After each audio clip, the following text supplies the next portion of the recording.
You spent 3 weeks on it. The late nights. The version no one asked you to make better, but you did anyway. And then, in the meeting, your boss slides your work across the table, looks at the room, and says, "I put this together." And everyone nods. At him. Here's what most people do in the next 10 seconds, and why it's the exact wrong move. Then I'll show you what Marcus Aurelius, a man who actually ran an empire, would do instead. In that moment, your body picks one of 3 doors. All 3 are traps. The first is revenge. You want to correct him. Right there. Actually, I built that. It feels like justice. But watch what really happens. You look defensive, he looks calm. And the room remembers the person who made it awkward, not the one who did the work. As Marcus Aurelius wrote in his private journal, how much more grievous are the consequences of anger than the causes of it. The insult lasts a second. Your outburst is what people replay. The second door is sulking. You say nothing, but you go cold. You stop trying. You tell yourself, fine, I'll never help him again. This feels like protecting yourself.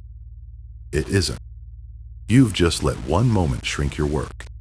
You've handed him the outcome and your standards. The third door is the quietest and the most common.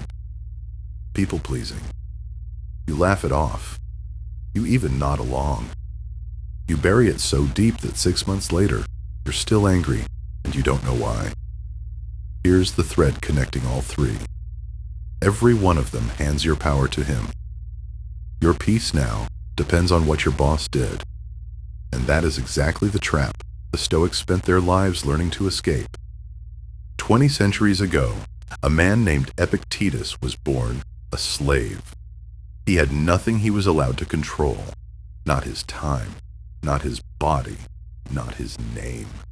And out of that, he built the single most useful idea in Stoic philosophy. He called it the dichotomy of control. Some things are within our power, he taught, and some things are not. Within your power, your judgments, your actions, your response. Not within your power, other people, their choices, and the credit they try to take. So run the moment through that filter. Can you control that your boss took the credit? No. It's already done. Can you control what you do in the next 10 seconds and the next 10 days? Completely. The Stoic doesn't waste a single unit of energy on the first column. He pours all of it into the second. That's the mindset. Now the moves. 3 of them. Move 1, the pause. Seneca, the richest and most powerful advisor in Rome, wrote an entire book on anger. His core prescription was almost insultingly simple. Delay. The greatest remedy for anger, he said, is delay. In the meeting, you do nothing. You don't correct him. You let the silence sit, because the person who doesn't flinch reads as the person in control. Anger makes you look small. Stillness makes you look like the adult in the room. Move 2. Reclaim the work with facts, not feelings. Silence in the room is not silence forever. Later, calm, private, documented. You make the work visible again. Not, you stole my project. That's the revenge door. Instead, glad the deck landed well? I've attached the working files and the timeline so you've got everything for the follow-up. You're not accusing. You're quietly putting your fingerprints back on the work. In writing, where it counts. You control the record, so control it. Move 3. Build the receipt habit. This is why the Stoics journaled. Marcus Aurelius ran the Roman Empire and still wrote to himself every morning. Your version is a Friday note to yourself. 3 lines on what you shipped that week. Not paranoia. A record when you never have to argue for your contribution because it's already documented. You stop needing other people to be fair. And that is real power.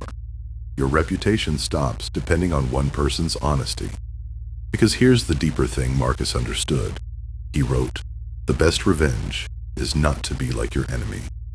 A boss who takes credit is telling you exactly who he is, someone who needs to steal worth because he isn't sure of his own. Don't become a smaller version of that. Don't spend your evening rehearsing comebacks in the shower, letting a man who's already gone home live rent-free in your head. Do the work. Keep the receipts. Stay the person people quietly trust. So here's the rule. Write it down. Never argue for your value in the heat of the moment. Document it in the calm of the next one. Tomorrow, do 3 things. 1. When someone takes your credit, pause. Say nothing you'll replay tonight. 2. Within the day, reclaim the work in writing, calmly, with facts. 3. Start the Friday receipt. 3 lines. Once a week, on what you actually did. You will not always get the credit you earn. Epictetus knew that. Marcus knew that. What you always control is whether you stay the kind of person who is worth crediting. Master that, and no meeting can touch you. If this hit, the Stoic Operator journal in the description is built for exactly this. A 1-page weekly system for staying calm and keeping your receipts. And watch this one next, Why the Calm Ones Win at Work. It's the other half of this idea.